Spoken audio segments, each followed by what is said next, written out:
Okay, Zach, here is how you do the quadratic formula. If you have an equation like this, you need to make sure it's set equal to 0. Your quadratic formula, A is going to equal -2, B is going to equal -1, C is going to equal 15. So when I plug it into my quadratic formula, it's going to be, my quadratic formula is -b plus or minus the square root b squared minus 4 times a times c all over 2 times a. So when I plug this in, that's going to be x equals.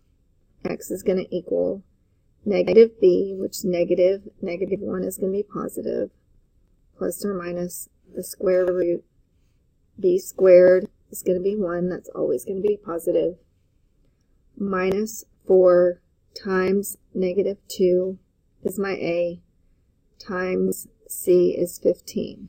This is going to be all over 2 times -2.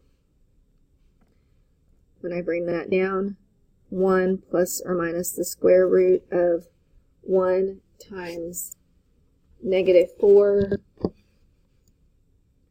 -4, or here, clear.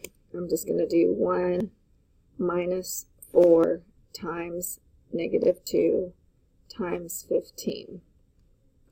That's going to give me the square root of 121 all over -4. This you do last because you're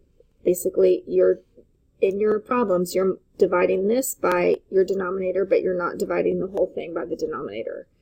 You can't do that. You have to divide the whole thing by the denominator. So you're going to get x equals 1 plus or minus 11 all over 4. Now you split it up into 2. 1 plus 11 over 4, 1 minus 11 divided by 4. This is going to equal 12 divided by 4, which is 3. This is going to equal -10 divided by 4, which equals -5 over 2.